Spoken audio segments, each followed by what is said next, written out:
Welcome to the Bare Marriage Podcast. I'm Sheila Ray Gregoire from baremarriage.com, where we like to talk about healthy, evidence-based biblical advice for your sex life and your marriage.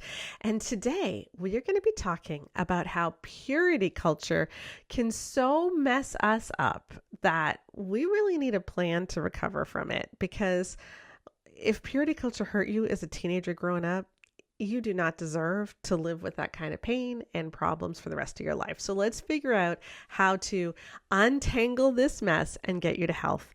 And we have Dr. Camden Morgante joining us for that. So that's going to be awesome. Before we get to that interview, I want to say a special thank you to the people who make this podcast possible, to our wonderful patrons who give every month and who get access to our Facebook group and even unfiltered podcasts at different rates. So you can give for as little as $5 or $8 a month, and that helps us keep doing what we're doing. And as well are the people who give to the Good Fruit Faith Initiative of the Bosco Foundation. That's what helps us do our research, write more academic papers. We've got some exciting news on that coming up pretty soon. So that just gets the word out so that hopefully seminaries, counseling programs, physiotherapists, they're going to start teaching about this stuff differently so that maybe all the toxic teachings can actually be a thing of the past and not the future. So if you would like to give to those initiatives, the link is in the podcast notes. And of course, you can also help us just by rating this podcast 5 stars wherever you listen to it, by joining us on some other platform, either Instagram or Facebook. Our Facebook page was stolen back in August, but we have a really thriving new Facebook page. So join us in those places or on Threads, or especially join our email list because we found that social media platforms can get stolen, but our email list can't. And that way you will always get access to the latest information about what's going on at Bare Marriage. And it's a pretty exciting place. So please join us there. And now, without further ado, I'm going to bring Dr. Camden on the podcast. Well, I am so glad to bring back to the podcast my friend and fellow author, Dr. Camden Morgante. Hello, Dr. Camden. Hi, Sheila. Thanks for having me on again. It's been a while since we've talked face to face. It has been. And Camden, you are a licensed psychologist. We love licensing here at Bare Marriage. And yeah, we've talked a lot over the last few years, and I've watched you as you've been talking more and more about purity culture. And now you have this awesome new book out that I wrote the foreword to. Yes. Yes. So I have read this and fully endorse it. Recovering from Purity Culture. Yes, And thank you. Was this the first forward you've written? I am trying to remember. I think I may have done one like 10 or 12 years ago for a book I might not even agree with anymore. Like nothing in specific is coming to mind. But Okay. I know yeah. you'd endorsed a lot, but I thought maybe it was the Mhm. first forward, I guess, in a while. So that was Yeah. an honor for me to have your name on the cover with mine. Yeah. Well, I mean, I feel like Great Sex Rescue is written to women who were really struggling with the effects of purity culture in their marriages, but this is really like the purity culture messages they got about marriage, but this is just purity culture itself, and Mhm. it's so good. And it's so practical. And I think one of the things I said in my endorsement was, or in the forward, was please do the exercises. Like don't just read it, because it's meant to be lived out. It's meant to be worked through if you want healing. Mhm. So in this interview, we are, of course, going to be covering the material, but that's not going to help healing because you have to do the exercises. So this is Sheila saying at the very beginning, get the book and do the exercises. Thank you. Yeah, I really wanted it to be experiential. So it felt like people who read the book were going through like a coaching sessions with me or therapy sessions with me, but using the same exercises I do in my work. So yeah, I think that's really what makes the difference, because it's not enough to just change your mind about your beliefs. You really have to have the whole mind, body, heart, and soul connection. So that's what I aim to try to provide with those exercises in the book. Yeah, so good. Okay, so let's jump in to what's actually in the book. So this is all about purity culture and how we heal from it. So before we start, what is purity culture? Mhm. Well, my definition of it is that it was a largely evangelical movement that peaked in the late 1990s to 2000s that attempted to persuade young people to avoid sex before marriage using shame and fear as tools of control. So I think Mm, that last part is really important, because some authors or critics of purity culture will define it as just abstinence before marriage. And to me, Mhm. that's not what purity culture is. It was the belief in that, but the methods to try to persuade people to do that, to abstain from sex until marriage. And so that's what I found to be most harmful in my work and research is the myths that they use to try to persuade us, and then also the shame and fear that it instilled in people. Yeah. So give us some examples. Like, I know you've got the rose with all the petals missing, or Mm-hmm. Yeah, that's just the object lessons that some people saw in purity culture messages were like damaged roses. And that's why I have roses on the cover of my book, one that's Mhm. representing like health and healing and growth, and one that's damaged to represent what we were told we were. If you give away pieces of yourself, you're this damaged and broken rose. Yeah, and so some people saw the cups of water that were spit in, or chewed up gum, or paper torn in half, and just all of those lessons encapsulated what I call the damaged goods myth, which I think is the most damaging because it just made people feel so much shame for even if they were sexually abused, something that they couldn't control and didn't ask for. Right. And you grew up in the middle of this. Like you grew up in just the heart of purity culture. You got it. You got lambasted with it Mhm. as a teenager, and it didn't serve you well at all. Yeah, I feel like I wrote my book mostly to millennials because that's what I am, and that's the generation that was most like targeted for purity culture. And some people had a positive experience with it, and I say in the book, if you did, I'm happy for you, you know. And there were some parts of it that I don't regret or I am thankful for. Like I think the decision to wait until marriage is a respectful and honorable one if that's the person's values. But it didn't serve me well when it came to my faith. It made me really suffer a crisis of faith or a deconstruction of my faith because it felt like the promises that I was told didn't work out. And that's what I see in a lot of the couples that I work with too. People who didn't even kiss until their wedding day and they've been married 20 years and they've never enjoyed sex and they still have so much sexual shame and feel like sex is dirty and just never enjoy it because they can't make that switch in their body just because they try to switch it in their mind. Right. And so, yeah, so purity culture did not help me when it came to my faith, but yeah, it had a lot of negative repercussions for other people when it came to their sexual intimacy, as you write about, and just in Yeah. the way they relate to each other, male, female, marriage relationships, and then just your own sense of self and body image too. Right. Right. So let's set the stage just so that people know a little bit about your background. So, Mhm. you go into university, you have been raised in purity culture, you've been a good Christian girl, you've done everything right, Mhm. and you've been told that what you should expect is to meet someone amazing that you're going to marry in probably in your early 20s. Yes. Yeah, I Hmm. was very much follow the rules and hold your end of the bargain, and God will uphold his, which was to give me a fairy tale marriage and a prince. And I went through a very devastating breakup of a relationship in college that I thought was going to be marriage for me. And when that didn't work out, that was really when my faith started to crumble and also started to question purity culture a little bit, but mostly questioning my faith in the goodness of God and realizing that my whole faith had been on built on this concept of purity or virginity. And that's really not what our faith is based on. It's not based on your virginity. It should be based on your relationship with Christ. And the fact that my faith was so threatened because I went through this breakup just shows like how entwined those concepts Yeah. were. Yeah. And today you did eventually marry, but it was later. How old Yeah, were you again? I forget. I was about 30. And Okay. when I tell some people that, they're like, well, that's about average or that's normal. You tell other people that, and they're like, oh, yeah, you met your husband late But in life. in the church, that is older. Like Yeah, often, in I the mean, church and Christians in the get South married. where I live, like Yeah. it's very common for people to be married twice as long as me or have, much older kids than me. So that is, something that just didn't turn out the way I expected. I'm so grateful for my husband now and grateful that we got married when I was a little older because it allowed me time for spiritual and emotional growth that I wouldn't have had if I'd gotten married at 20 or 21. Hmm. But yet it was painful going through those years of singleness and seeing all my friends get married, and I was a bridesmaid 6 times, and just it was hard to go through that and wonder, why isn't purity culture working out for me when I've done everything right? It became this very selfish and prideful thing for me, which I call like the spiritual barometer myth, that I thought I was this great Christian because of my purity, and I based my faith on that. And Right. that made me very prideful and judgmental.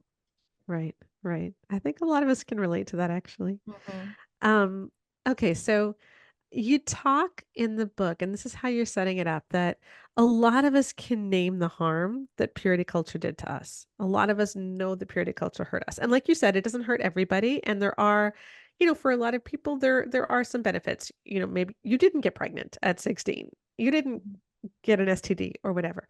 But for a lot of us, there were some harm. But what we don't necessarily know how to do is heal.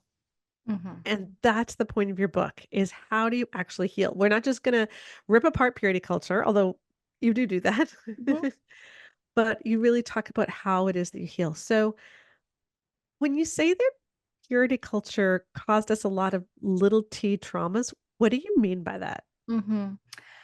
Little T traumas are distinguished from big T traumas. Big T would be the things that we normally think of, like combat trauma, sexual assault, someone in a school shooting or witnessing violence, things like that. Little T traumas are more subtle. It's also sometimes called complex trauma when there's just been a series of little things over time that have left a lasting negative impact on yourself.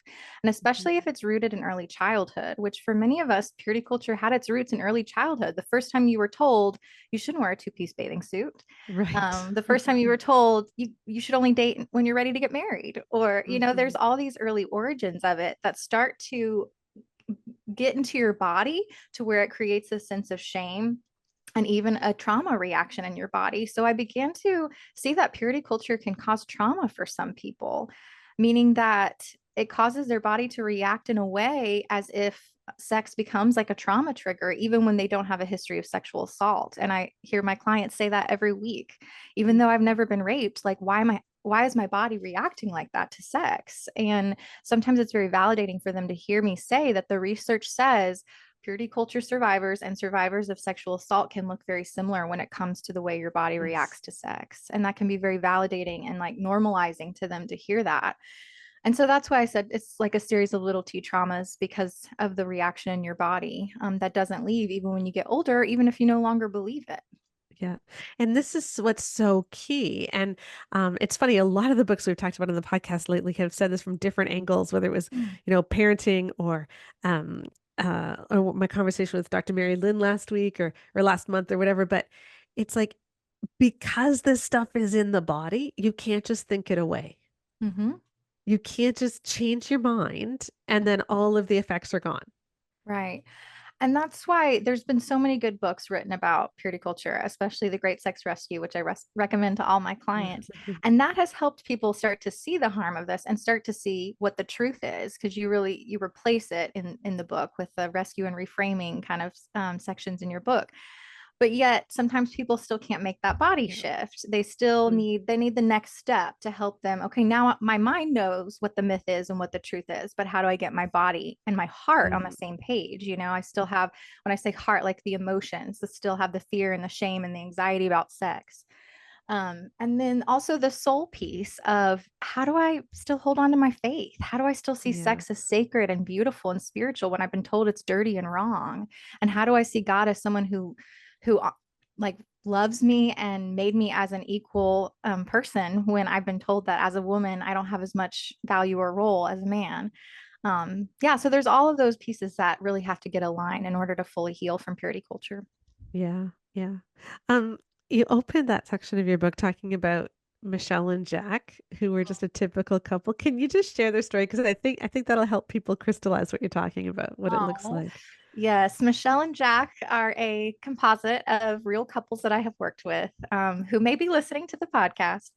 And just couples that have been married, 20 or more years, waited until their wedding day to kiss. They had kissed dating goodbye. They were courting. And they thought by getting married young and following all the rules that things were going to turn out so great for them.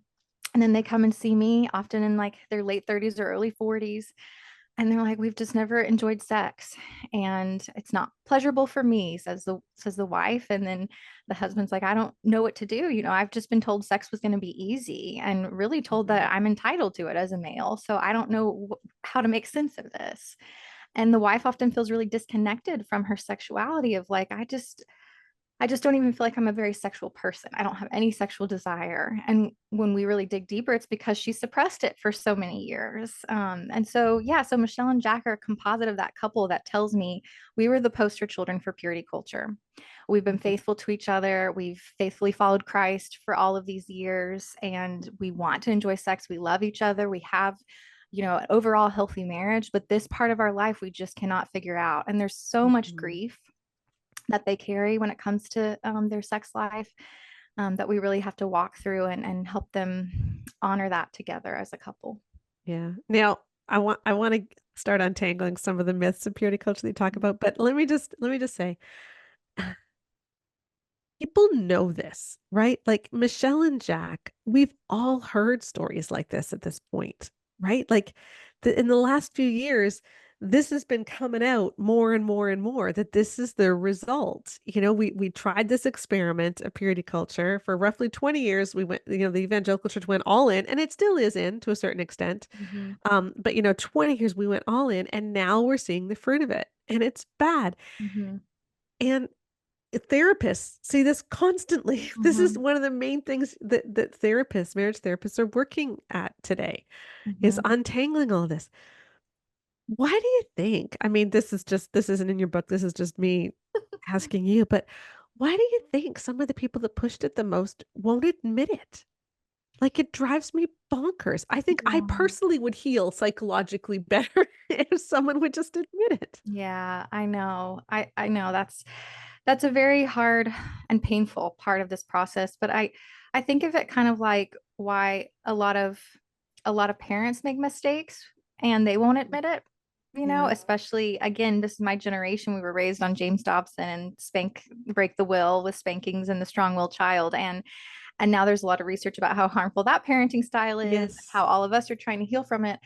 And I don't know about other people, but my parents and many parents will not acknowledge that that was harmful. And it makes sense, what given what I know as a psychologist. Like, it's hard for people to humble themselves and admit that they were wrong when they had good intentions. I know Mhm. my parents did, and I know most parents did. And they just thought that they were doing what was right. They were following what James Dobson said, like they Yeah. just thought that was what Yeah. they should do. So I think that's the same thing for a lot of these kind of authors of purity culture, is that, well, we had good intentions and we thought what we were doing was right. And it becomes very hard for them to actually see the data that you provide, Mhm. right in front of their face, and really admit that. And sometimes those anecdotes of the people that it did work for stand out more in their mind than the people like Holly and Jack, or Michelle and Yeah. Jack, that I opened the book with. Yeah. Yeah. So I think that's why, but I know it's painful for us who've been harmed by it to continue feeling like we're trying and trying to get that message across and we're not getting the validation we'd like. Yeah. It is hard. It is hard. So that's why, you know what, we can't rely on other people to change for our own healing. We have to look at our own stuff. So if you've been enjoying this podcast, I have great news for you. Next Monday night, so the day before her book Recovering from Purity Culture launches, we are going to be hosting a free webinar for Dr. Camden as she goes through each of the 5 purity culture myths and how those impact us. And you can sign up. It is totally free. The link is in the podcast notes. It's going to be an awesome party. And so let's join together. Let's encourage Dr. Camden, but let's also encourage ourselves that we don't need to live with this forever, and we can actually get over these harmful teachings. So please sign up. The link is in the podcast notes. So let's move on to that. So you talk about 5 big myths of purity culture. We're going to look at each of them in detail. And then 5 cultures, which kind of promoted all of these myths. So we've got modesty culture, rape culture, courtship culture, marriage culture, and purity culture. And all 5 kind of went together and Mhm. produced these 5 myths. And if there was like one ring to rule them all, in Lord of the Rings um, parlance, it would be the idea of patriarchy, right? Like that patriarchy binds them all together. You talk about that. Mhm. Yeah. And Yeah. So patriarchy is the underlying current of all 5 of those cultures. And I kind of describe like how patriarchy is a part of each of those. We can control women through their clothing. We can blame women and exonerate men for sexual violations with rape culture. We can idolize marriage and give women status and power if they're married. but devalue them if they're not. With marriage culture and courtship culture, men are in control of the dating decisions, either your father or, your future husband. And then of course, purity culture. We can control women's sexuality with these myths and false promises. So yeah, so patriarchy is the root of all of them. And even though, again, the authors of purity culture probably didn't sit down and say, how can we control women's sexuality? I think that was some of the undercurrent of, we need another way to kind of have some control over our young people that we feel like maybe we're losing control over. Yeah, I think that's probably what happened is, and I've said this before, the 80s was not a good time when it came to teenagers. It wasn't. That's when I was a teenager, and there was teen pregnancy was sky high. You had STDs, you had the AIDS crisis, you had alcohol use really high, and people wanted to fix it for their kids. But the problem was, because the church was already heavily patriarchal, when it was looking for solutions, it naturally went in that direction, right? Mhm. Um, And patriarchy is all about somebody else controlling your choices and your beliefs. And mhm. purity culture completely took away any autonomy to decide your own beliefs and your own choices, sexual choices. And so I spent a lot of time in my book trying to help people figure out what their values are so they can make their own values-based choices rather than just even me, another expert, another author, another pastor, another teacher, whoever, telling them what to believe or what to do. Yeah. Instead, I'd rather teach people, like, how can I think about these issues? How can I make Mhm. values informed decisions when I'm thinking about my sexual ethic and what I believe about sex, instead of just telling them, well, here's what I believe, so this is what you need to believe too. Yeah, which is I mean, that's the heart of Jesus, right? Is that we have to be authentic. What we do should stem from our heart. And so I can't just impose beliefs on you. You need to adopt them for yourself. You need to think for yourself, and that's something that the church hasn't always been very good at encouraging. Right. Like that critical thinking was just not Mhm. there. It was just do what your pastor or your parents tell you to do. And Jesus gave us free will. Like you said, Yeah. Jesus gave us the ability to think through and make choices for ourselves. And one of those ways that we make choices is the Bible, but there's other ways that we think about things too. So I think offering people some tools for how to critically think about sex is important. Mhm. Really good. Okay, so let's work through the five purity culture myths, which Okay. I love that you've delineated them this way. So first, spiritual barometer myth. What is that? Yeah, that's the belief that you are a better Christian if you're a virgin, that those things are synonymous and that you can measure your spirituality by how far you've gone sexually. I think for men, reading, Zachary Wagner and other men who've wrote books about purity culture and sex, their spirituality was measured by the number of times they masturbated per week. It was Right. just Mm-hmm. very, very narrow focus versus looking at your whole walk with Christ and how you're Mm-hmm. following him and honoring him with your choices. So yeah, that myth made me, like I said earlier, very judgmental and prideful of other people, like of myself, and judgmental towards other people, which is not Christ-like. That's not the fruits of the spirit. I had exactly the same experience. I remember, gosh, shortly after Keith and I were married, I was thinking about some people that I really did love. They were close to me in my life, and thinking how sad it was that they didn't really know Jesus. Okay. And looking back at that now, I am amazed that I thought that, because these were people who gave a ton of money away to the poor, like were really involved in helping people in their community. Mhm. They went to church. They didn't go to the same kind of church I did, but they did go to church. They actually read their Bibles more than I did, from what I could tell. Mhm. Um, but they didn't have a problem when family members lived together, Mhm. right? And so because of that, I'm like, oh, well, they don't really know Jesus. So it didn't, all the other stuff they were doing, and they were like, they were married. They were married. They were faithful to each other. Like they weren't, it wasn't that they themselves were doing anything. It's just that because they weren't being judgmental about sex before marriage, they weren't real Christians. Mhm. As if judgmentalism is a fruit of the spirit that we should judge people on, like instead of Yeah. looking at their heart. And I think that's an example of what's been called sexual exceptionalism, that sex Hmm. before marriage is just seen as this greater sin, the unforgivable sin, some of the people I've worked with have called it. And that's just not the case. That's just not true. That's not biblical, that one sin is ranked worse or even unforgivable than all the others. Yeah. Yeah. It really is insane. And then as you're talking about how people can think this through, Mhm. um, what is the difference between chastity and virginity? Because I really like the fact that you raised this, because this is a pet peeve of mine as well. Yeah. Yeah, I think chastity is a spiritual discipline and something that doesn't end with marriage. It's Hmm. really stewarding our sexuality in a way that's faithful to Christ and to our beliefs. And for me, that looked like abstinence before marriage and faithfulness in my marriage. Other people, it may look different for them, but to me, chastity just doesn't end when you get married, whereas purity or virginity was made to seem like it does end. I don't think Hmm. purity ends, but that's another thing that I've seen clients have a hard time making a switch with is they get married and they're like, am I no longer pure because I had sex? And it's like, as Yeah. long as you're, having sex within your marriage and it's mutual and loving and things like that, then that's not impure. So that's another just head mind shift that people have to make. Yeah, and I also think, if we say that virginity is the end all and be all of, that is the purest thing, then it's like a 14-year-old girl before she's really that knowledgeable about the world is the height of spiritual expression. Like, is that really what we mean? That it's all Mhm. downhill from there? It's Mhm. just it's really the wrong way to look at our It's identity really in Christ. limiting. Hmm. Yeah, yeah, and infantilizing, I think, too, for a lot of women. Hmm. Okay. Myth number two is the Hmm. fairy tale myth. What's that one?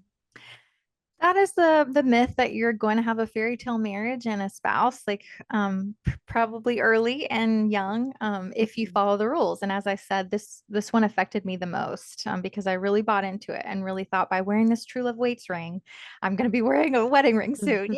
Like that was just gonna give me my fairy tale. And I've seen this affect other friends too that have remained single, longer than I did. It really shake their faith because here they are approaching 40 and still single and not married and not a parent as they've always dreamed to be. And it's really hard to face that disillusionment and disappointment and grief when you've been told otherwise. It feels like, what's the point or purpose of holding on to my virginity if God hasn't held on to his end of the bargain? And so in the book, I say, there is no such bargain. God didn't promise us these things. And we really aren't promised an easy life, even if we follow the rules, or do what we feel like God's asking us to do. And that's a hard truth to reconcile. Mhm.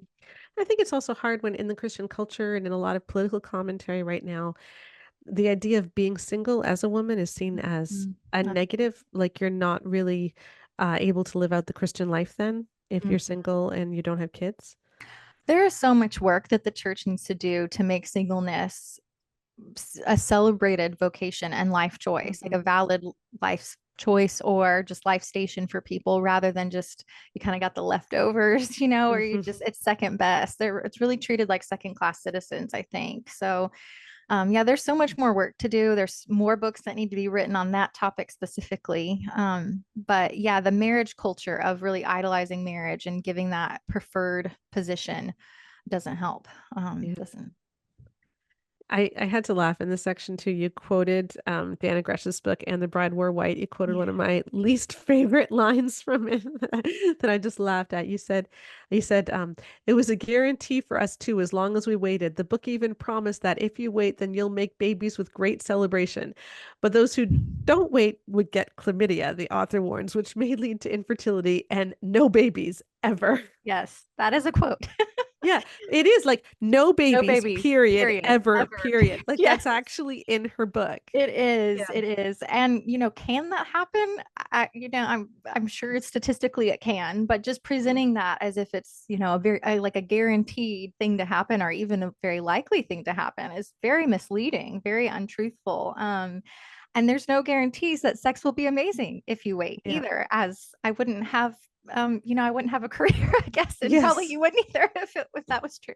exactly. Yeah. But I think with this fairy tale myth, there's also a lack of discernment when it comes to choosing a mate.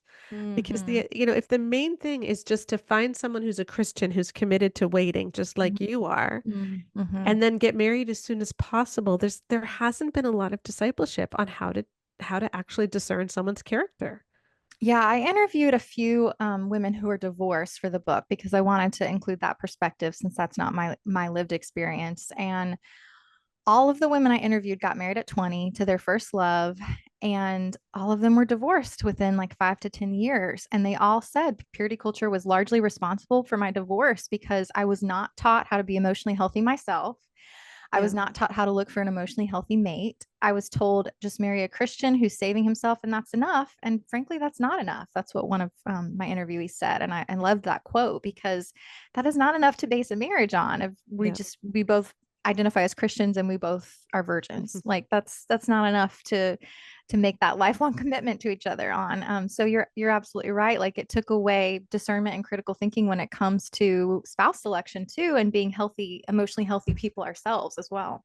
I know Tia Levings made a big point of that when I interviewed her for her book, The Well-Trained Wife, is Mm-hmm. that, yeah, it was like as soon as you get married, that's all you need to do. And then you just act out gender roles and everything will work. Mm-hmm. And it was just and I don't know why. Like, I mean, I did marry young, and my kids both married young. So Mm-hmm. this is hard for me to talk about because I know that like my experience was actually good with Mary Young, but Mm-hmm. we were also mature. But I don't personally think that we should be pressuring people to marry young. Mm-hmm. Like, Mm-hmm. um, I think we should be really encouraging people to get emotionally healthy. Yes. Yeah, you and your daughters had a positive experience with getting married young, and certainly many people do. We all know the couple who Yeah. got married young and has been married 50 years, but I agree. We should be spending more time and more emphasis on you being emotionally healthy and mature and spiritually healthy and the Hmm. best partner you can be for yourself or for someone else rather than just so much emphasis on what do boys like and how can you be that and how can you Yeah. perform gender roles, as you said. So, Yeah. um, yeah, I will not be encouraging my kids to, just put all that emphasis on who they marry. I will encourage them to focus on themselves and Yeah. being healthy people themselves. I just that honestly is my prayer for the church because I think if we could focus so much more on emotional health, then if people got married, those marriages would be better. And if they didn't get married, that would be okay too, because we're not a marriage focused culture anymore. We're not a marriage focused church. Because I think when we become a marriage focused church, there is no place for people who are single. Mhm. And it does mean that people often can't be honest about the struggles in their marriages Mm, because marriage is an end all and be all. So yeah, I right. just wish we could focus on emotional health instead. And again, if you do the exercises in recovering from purity culture, you can grow those emotional health things. Yes. Okay, so that was the fairy tale myth, which is the one that affected you, and now we have the flipped switch myth. What is Hmm. that? Yeah, every time I say that name, people are automatically like, "Oh, I know what you mean by that." It's Yes. just once you get married, you just flip that switch, and sex is automatically going to be amazing. And like I said, I wouldn't have had to write this book if that were the case because so many people don't find that to be true once they get married. That sex is a learned skill, just like everything Hmm. else. And I had the benefit of already having my doctorate when I got married. I had already had training as a sex therapist, even though I was single and had all that knowledge. And I really believe that having sex education is the number one way people can Hmm. prepare for their marriage Hmm. and communicating about it with your spouse or soon to be spouse. Like in purity culture, we weren't really allowed to talk about that because it would open the door to temptation. But Yeah. it's like, when you're engaged, you need to be able to talk about, your sexuality and your sexual past and things like that. And then once you're married, you need to be able to continue to talk about it openly. And so Mhm. many couples I work with, even though they've been married for so long and they have kids together and everything, they're just still really ashamed to talk about it and really inhibited when they try to talk about sex or just, talk about what they like and things like that. So yeah, so my hope is that by reading books like this and yours and other books that people will get some of that sex education that they missed out on growing up. Mhm. Yeah. And because you did one of the big things you brought up in this section, which I so appreciated, is that one of the reasons that we seem so hyper focused on intercourse as the main event in sex is because that is the thing that is forbidden Mm-hmm. until you're married. And so then when you're married, that becomes the thing we're supposed to do, Mm-hmm. even though for most women, it's the other stuff that's the main event. Exactly. Yeah, because couples will equate sex with intercourse. or Mhm. even just intimacy is intercourse. And I try to get them to expand that view of intimacy. Like it's anything that makes you feel close and connected to your spouse. And as far as physical intimacy, it could be anything, physically that makes you feel connected. It does not have to be just intercourse. So that definitely de-emphasizes some of the other sexual or physically intimate activities that are more pleasurable for women. Yeah. Yeah. Yeah, for sure. And I laughed at you also said, one of the things that really bugs you is when, Instagram influencers or social media influencers or authors, whatever, go on about how amazing the honeymoon was because it really does set people up for disappointment. Yeah. Now, if it was great, I'm so happy for you again, Yeah. but don't perpetuate that myth or that fantasy. Yeah.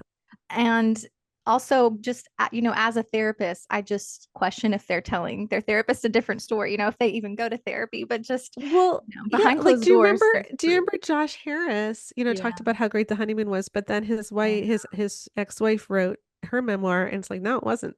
Yeah. It was Yeah. actually quite awful. So yeah, you do have to wonder, right? What the truth Uh, is. yeah, and then I just think people when you are talking to people who aren't married yet, even if your experience in your honeymoon was really good, I think Hmm. it's just still so important to say, but a lot of people it takes them a while Hmm. to figure things out. Don't rush yourself. If there's pain, take that seriously. Hmm. Don't push through pain. Just even if you yourself had a good experience, it doesn't mean that you need to tell people, oh, yeah, it's going to be great. You can still issue warnings of what a lot of people do go through. Hmm. Yeah, yeah, because it's a reality that it can be painful, at Mhm. first, and you're not always prepared for that, or you think it won't happen to me. But yeah, getting help sooner rather than later, and just being honest about the work that it takes to have good intimacy. Yeah. And a lot of what you talk about is pain because that is so much of what you see in your counseling office. And as we know, this is a huge issue for Hmm. evangelical women, especially is, like you said, our bodies, when we've had such traumatic messages about sex, our bodies just try to protect us from sex. Hmm. Exactly. Yeah, it's like it makes sense that your body would clench up and would, Hmm. would not want to go any further, would put the brakes on. And that takes a lot of work to undo, but it is possible. I see clients while they're going to pelvic floor physical therapy, and then I see them for the more psychological side. And it's a process of really getting comfortable with their bodies because maybe for so long they've been disembodied. They've really lived outside of their bodies. And so even learning just how to inhabit their bodies again feels very foreign or even scary. Hmm. And you're not going to experience much sexual pleasure if you can't stay in your body. Yeah, exactly. And this gets into the next myth, the gatekeeper's myth, just giving women agency again, which is Mm-hmm. huge. Mm-hmm. So, what is the gatekeeper's myth? The gatekeeper's myth is the idea that women are the gatekeepers of sexuality, responsible for putting the brakes on before marriage and constantly, monitoring those boundaries. And then after marriage, they have to be joyfully available, as Michelle Duggar said. Right. So, yeah, I feel like this is one that you have addressed so much in The Great Sex Rescue. Yes. And I quote you in some of your research and just the effects of that myth in my book because it sets up such inequality right from the Mhm. get go. It really can set up men for a lot of entitlement and set up women for just sex is for him, it's not for me. So there's no focus on her and her pleasure and her desires. Yeah, so it's very damaging to the couple. Yeah, and it's really like you said too, and I appreciate that you brought this out. It's damaging for men because it Mhm. tells men basically you're deviants, right? You're disgusting, you can't control yourself, and so you need someone else to control you because you're incapable of it. So that's such a low view of masculinity. And that sex is the only way to give and receive love. That Hmm. I don't think this is just a purity culture thing, but men have been taught that sex is either the primary or only way to really give and receive love. And so I hear, well, I need sex to feel loved. I Hmm. need her to give me sex in order to feel close to her. And it's like Hmm. you're ignoring and discounting all the other ways that she shows you love, like going to Yeah. work, like making a meal, like caring for your kids. Like there's other ways that you give and receive love besides just intercourse. That's a very Hmm. immature view of Hmm. love connection if that's the only way you know how to do that. Yeah. And, sex can be something which is super passionate and does make you feel super close, but it's not going to do that if you're putting that kind of pressure on it, right? Like, Right. Yeah. It's yeah, not going to feel close and connecting if it feels like an obligation or if it feels manipulated, or just, yeah, something she has to do out of duty. Yeah. yeah, So the the couples I enjoy working with are when the husbands say, I want it to be good for her too. I don't want her to say yes if she's not in the mood. It's like, yeah, okay, we've got the spirit of mutuality is there. Let's work on like making it safe for her to say no. And that mhm, will lead to a drop in frequency. But yeah, frequency is not the best measure of the sexual well-being and health of your marriage. So that's a mindset shift many men have to make. exactly. And sometimes it leads to a drop in frequency temporarily, Mm-hmm. until she feels totally safe, Mm-hmm. realizes that no, he isn't going to self-combust if he doesn't, get an Yeah. orgasm every 72 hours or something. And once she actually feels free, her libido suddenly surges because she rediscovers her sexuality or discovers it for the first time. Yeah, it Yeah. may, especially if they're paying more attention to her pleasure and those Yeah. other sexual activities that are more pleasurable for her instead of Yes. just emphasizing intercourse. Yeah, exactly. I think this is the myth that really affected me, mostly because like I was actually pretty purity culture free until until just before marriage. I Right. grew up before purity culture. I was in Canada, so it wasn't we're like 10 years behind the US on a lot of trends in Christianity. So it really hadn't come up yet. But Mm-hmm. then someone gave me the book, The Act of Marriage, to read, like about 3 months before my wedding. And I really think that was a lot of the problem that I had when I first got married, and likely a major factor in the vaginismus that I suffered from, which I've Mm-hmm. talked about in my books. Mm-hmm. Because until then, sex had been something I was really looking forward to, and Keith and we didn't have sex, but we kissed, we all that sort of thing. And I did because I enjoyed it and it was fun. But all of a sudden I read The Act of Marriage and it was like, oh, I'm not allowed to say no anymore. And suddenly I'm not doing this isn't sex isn't something I'm doing because I want to. I He actually has the right to touch me whether or not I want him to. And it wasn't even that I didn't want him to. I did. But like Mm-hmm. that idea that my agency is gone Mm-hmm. and that I don't matter Mm-hmm. was just really traumatizing to me. Mm-hmm. That your body doesn't belong to you anymore. Yeah. Hmm. Yeah. Yeah. Yeah. Yeah. And I think that's probably why, we found that evangelical women suffer from vaginismus at about 2.5 times the rate of the general population. And Mhm. as we were sharing on the podcast last month, our paper that's coming out in the Sociology of Religion journal is talking about That's sexual pain awesome. Yeah, I and quote how that these. statistic a lot. I actually Mhm. had just my annual visit to my gynecologist a few weeks ago, and I was talking to the nurse practitioner. Christian women have a 2.5 times higher vagina. And she's like, okay, yeah. And I said, do you see that? And I'm like, just trying to be an ambassador for this because they're the people who are probably going to see it Mhm. first Yeah, when a patient calls them with pain. yeah, exactly. All right. The fifth and last one is the damaged goods myth. And Mhm. what is that one? The idea that you're damaged goods if you go too far, or if you aren't a virgin, or even if you've been sexually abused Mhm. before marriage. And this just creates so much shame for everyone, because everybody's got something, with their bodies that they feel shame about, or with their sexual past that they feel shame about. And yeah, I just see it creating so much shame and disconnection amongst couples, and even just amongst women. Again, that disconnection from their bodies and from their sexuality. I think the name of the myth is so interesting too, like the damaged goods, because that's the Yeah. point, is that women are seen as consumables, not Yeah. as people, right? Like we are something that can be used up. We are consumed. We are We're goods. goods. Yeah. Like an object rather than, yeah, an autonomous subject. Yeah. And there's a lot of different things that go into that.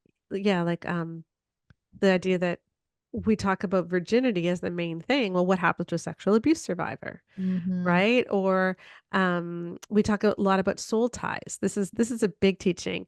We didn't mention this one in the Great Sex Rescue just because we already had so much to say and we Uh-huh. didn't feel this one related as much to marriage, but that was actually one of the most damaging beliefs that we measured. And we talk about it a lot in our paper. Um, and it was highly correlated with sexual pain as well. Mm. Even among women who had waited for marriage for Yeah. sex. Yeah. Because I think when you tell people, if you have sex with someone, you form this tie and you will never actually be completely free of them, Mhm. which is not a biblical message. Like, Mhm. Mhm. you think about Roman times and in some of the cities where Paul was going and giving the gospel message and thousands of people come to Christ and he didn't do a mass exorcism for everyone's soul ties, right? These people have been having sex with temple prostitutes for pity's sake, right? And he's not doing I mean Mm. it just anyway. Um but sex takes on this kind of threatening aspect Mhm. where, it can ruin you for life. And so even if you do everything right, sex is still something which is scary. Yeah, and even just all the messages about breaking your hymen, that's scary too. Like, Yeah. yeah, like this fear of I'm going to bleed and I'm going to be like aching for days. And Hmm. yeah, it becomes this very scary and threatening thing rather than something that's beautiful and shared. Right, right. And by the way, you can break your hymen through lots of things. I should Yeah. do a whole podcast on hymens at some point. It's super interesting, the new research that's coming out. But anyway. Okay, so in your book you talk about all these myths and then you talk about like our faith. Mm. Because and this is what I realized in writing Great Sex Rescue is this isn't just about marriage. This isn't just about sex. This is actually how we see God, Mhm. how we experience God. And when we realize that so much of what we were taught isn't right, Mhm. it really throws you through a tailspin with Mhm. your faith. Mhm. Yeah, that's why I say it was purity culture was the reason for my faith deconstruction. And I don't see deconstruction as a bad thing. I see it as a Mhm. normal and healthy and part of the maturity and development process of making your faith your own and of rethinking your beliefs and being able to discern what is true and biblical and what was cultural and myth. Mhm. So yeah, it deeply affected my faith and I see that in a lot of people because yeah, if we've been hurt by it, it's what's left, what's left and who can we trust if the church has hurt us in this way. So deconstruction can be a painful part of this process. Yeah, especially again if the church isn't admitting that it hurt you, or Mhm. if your church isn't admitting that yeah, this stuff was wrong. I think that's where it can get really, really hard.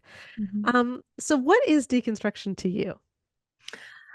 It's the process of rethinking your beliefs. It's the process of really being able to tease apart what's healthy and what's not. And I give some examples in the book of how this is a healthy part of spiritual Mhm. development from psychological theories. It's a part of our development, just like physical and mental development. Like we are naturally going to think with more complexity as we get older. And those who don't can remain at some of those earlier stages of development where things are much more black and white. And they can judge the people who are farther along in those stages as, you're backsliding when actually we're moving forward because we're developing more nuance with our faith and more Mhm. putting more critical thought into it and seeing how this might be true for me but not for someone else and just some of those Yeah. nuances that are just really not taught in many evangelical churches. Yeah. And it's that nuance that you're trying to bring to that conversation about, okay, so if we've rejected these purity culture myths, if we're deconstructing our faith, how do we reconstruct a sexual ethic? Mm-hmm. What do we do? Mm-hmm. Yeah, that was probably the trickiest chapter to write in the whole book. Yes. Yes. Because my hope was to not be prescriptive again of here's what you should believe just because I believe it, but really to help people think through here's some tools for how to figure out your beliefs. And that's what I do with my clients though. A licensed therapist is not allowed to tell people what they should believe or what they should Hmm. do. So if people ask me, well, what do you believe about premarital sex? I say, it's not about what I believe, it's about what you believe. And let's talk about Hmm. how you figure that out. Hmm.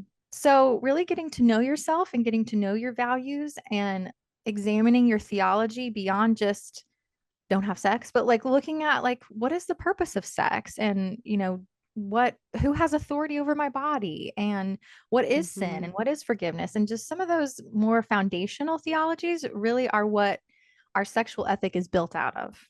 Yeah, and it is funny because when you look at scripture, there isn't actually a verse that you can point to that Mhm. says don't have sex for me before marriage.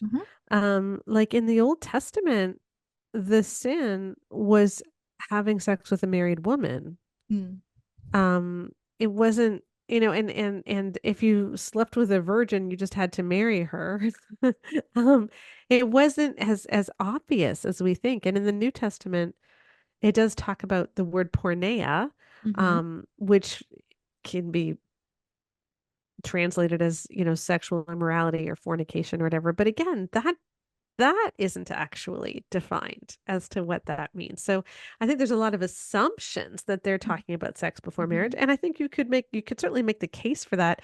But when people say, well, it's obvious in the Bible, it Mm-hmm. actually isn't. It actually isn't. Yeah, we have to look at the greater story of scripture Hmm. and piece that together with other sources of truth and forms of knowledge. And I share, like, for me, looking at the big story of God's covenant with his people and how he promises to love us unconditionally and be in that covenant with us, that commitment with us, that for me helped me form my sexual ethic of really still holding on to that belief in premarital sexual abstinence and sexual faithfulness in marriage. But other people come to different conclusions. And I think I support that. I just want people to go through the process of thinking it through and not just accepting either what the church says, which is that ethic of shame, or what the world says of just, as long as there's consent, you're free to do whatever. Hmm. More of that like hookup culture kind of mindset. And I think that's very shallow too. There's more than Hmm. just consent. Although consent is necessary, there's more than consent to a good sexual ethic, a robust Yeah. one. So One thing Rebecca says all the time, my daughter Rebecca, is that hedonism is not a Christian virtue. mhm, And Christianity's always been against hedonism. Doesn't mean that we're against passion or pleasure, but we're not for pleasure's sake in and of itself, mm, divorced from any meaning, mhm, right? mhm, And I think that, yeah, that needs to be remembered as well. So like I'm with you. I would come to the scripture, I would come to looking at church history, looking at reason, looking at all of these different things, and I would come to a very similar sexual ethic, I think.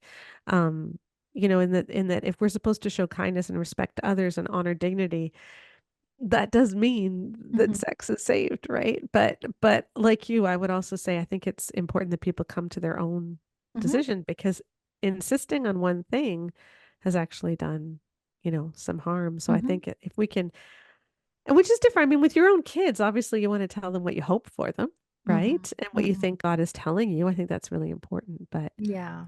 Yeah, but um that's why it was so important to me that the book not be arguing for a mhm, particular sexual ethic. I thought yeah. my readers, my audience, my clients, they don't need one more book that tells them what to believe from Yeah. a supposed expert. Like, they really need to do the process of thinking through it themselves Yeah. and having that freedom to think through it themselves. So, yeah, so I hope people can come to it and feel like they walk away with tools and not just an easy answer. Yeah, because when you do think about what is sex supposed to be, and what does passion actually look like? I think I think you do come to the realization that this is meant for that kind of committed relationship. Mhm. But And some of the um people I interviewed, one of them said, for me, it's more than just like, does the Bible says this or not? It's about the safety that a healthy mhm, marriage can provide. That she said, I yeah, need that level of safety to have the vulnerability that sex requires and like the way the self-expression. And so I think a healthy marriage again can mhm, provide that level of safety that's yeah. missing in hookup culture. But isn't that also what God meant? Like, isn't that Mhm. one of the reasons that God ordained marriage for us that way, so that we could be truly vulnerable with Mhm. each other? We could be Mhm. truly authentic. We could be all these things in a safe place. So, yeah. Mhm. No, really well done. And then just at the very end, you did talk, you had a really good chapter on singleness and sexuality. Oh, And yeah. that is a question that I get asked a lot, is like, where do single people fit? Like, do single people have sexuality? hmm Yeah, and I argue in that chapter that sexuality is something we have from birth, not that babies are sexualized, but that it's our inherent need for connection and attachment Mm, and longing for union with others. And so I argue that we all have a sexuality, that you don't have your sexual debut on your wedding night or when you have sex for the first time, that you debut at your birthday as a sexual being. So I mhm, wanted to honor single people in that chapter and also include the stories of women who are divorced or widowed or single and never mhm. married, and just how purity culture affects them uniquely. So yeah, I'm Yeah. glad you And liked that again, chapter. Yeah. you think through masturbation, not Yeah. telling anyone what to think, but just here's questions to ask yourself. And I appreciated that too. So Hmm. yeah. Okay. As we're wrapping up, Can you give me an example? Because every chapter has a number of exercises and things you can work through to help you move through the trauma of a lot of these things. Like what's an example of an exercise that someone might do? Yeah, there's so many. There's like over 30 exercises or skills or Hmm. tools or concepts in the book. But the one that just came to mind as we were talking about your kids is the very kind of the very last one in the book. I'm going to pull it up here so I can. Is it a reparenting exercise? First, writing a letter to yourself at a pivotal moment in your sexual story, like maybe when you were first told about sex, or the first time you read a purity culture book, or got your true love waits ring, and telling yourself what you wish you had heard, because that's the work of reparenting, is giving yourself what you didn't get. Hmm. Now as an adult, you can give that to yourself. And then in part two, I say write a letter to your children as adults, and what you want them to believe about their bodies and about sex. And in the book I say, like, I would love it if my kids were virgins when they got married, but that is not my top goal for them. I Hmm. really would rather them be equipped with knowledge and self-respect and respect for others, and a strong relationship and connection that they've maintained with me and my husband, hopefully, and just a strong relationship with God. I'd rather them come away with all of that than just never have had sex on their wedding day. That's Yeah. again just a very narrow definition of what I want for them. Yeah. um, so I think writing that letter to yourself and then write it to your children of what you want them to come away with. And I think that can be a very powerful exercise. If you really, like you said, do the work, take the time to do it, take the time to journal about it. It can be very powerful to reparent yourself in that way. Yeah, I love that. Okay, well, thank you, Camden, Yeah, for all of this, and thank yeah, you for writing the book. thank I you. really feel like this is the next piece, and for both. I mean, it goes great with both Great Sex Rescue and She Deserves Better if you love those books, because we were pointing out all the problems and how people went wrong, but now what do we do? Hmm. And how do we handle our questions about God now? And what if this has really thrown us through a tailspin? And so, Hmm. yeah, I really appreciate the work that went into this because not everyone can afford a therapist, right? Right. Yes. But yeah, hopefully they can afford the book, a book, and Yes. and that can provide them. Yes. Although it never replaces therapy, it can provide you with a lot of the insight and tools that you need. Yeah, So yeah. exactly. All right. Well, the book launches in, I think, 5 days. October So 15th. Yes. October 15th. Okay. I don't know what date is today. I don't know when this is airing, but it's very, very soon. So you Yes. can go if you order it now, you are guaranteed the lowest price if you order it on Amazon or elsewhere, I believe. So if enough people order it, they often drop the price if enough people pre-order it. So go pre-order it now. You will be charged the lowest price and you will get it. If you order ebook, it'll show up on your Kindle on the day that Mhm. it launches. And Mhm. they might even be shipping paperbacks by now, because often they ship paperbacks a couple days early. Yeah, So, and we have some amazing bonuses too. If you pre-order and then mm. fill out the pre-order bonus form on my website, you get the audiobook for free, which I narrated. So Oh, cool. yeah, so you get Okay. you get that. It's kind of like two books for the price of one. You get a workbook with all of the tools from the book so that you can journal and actually interact with the material. A discussion guide that you can use with groups or on your own. And then I recorded myself for 8 guided meditations. So I'm like guiding you through the meditations in the book if you like to listen or watch instead of just reading. Oh, that is awesome. Okay, so listen, if you pre-order it now, you're going to get 8 guided meditations. Yes. You're going to get a special workbook with all the exercises with space to journal, etc. You're going to get a free audiobook, which is great. And you Mhm. get all of that if you fill out the form on Camden's site. So we're going to put the link to that in the podcast notes so you can go and get that Mhm. right now. Mhm. Just pre-order and then send in all the info and you will get that stuff immediately. That's awesome. Yeah, and you get to read Sheila's forward too. So Yes, that's right. yeah. That's right. So thank you so much. And you are Dr. Camden on all the social media channels, aren't you? Is that where I Yes. usually find you? Yes. Dr. Camden, and my website's drcamden.com. So yeah, people Hmm. can find me there. And I hope the book is really a healing resource for everyone. And like you said, the next step of what people need in their healing. Yeah. Awesome. Well, thank you so much. Yeah, thank you. Thanks for all your work. I really, really appreciate it when psychologists and trained counselors write books to help us with really practical steps on how we can get over these myths and these toxic teachings.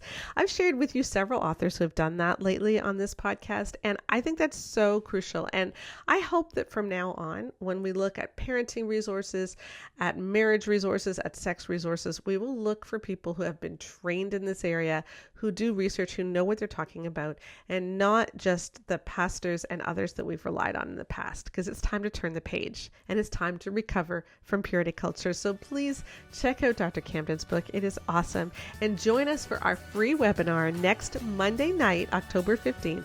And the link to join up is in the podcast notes.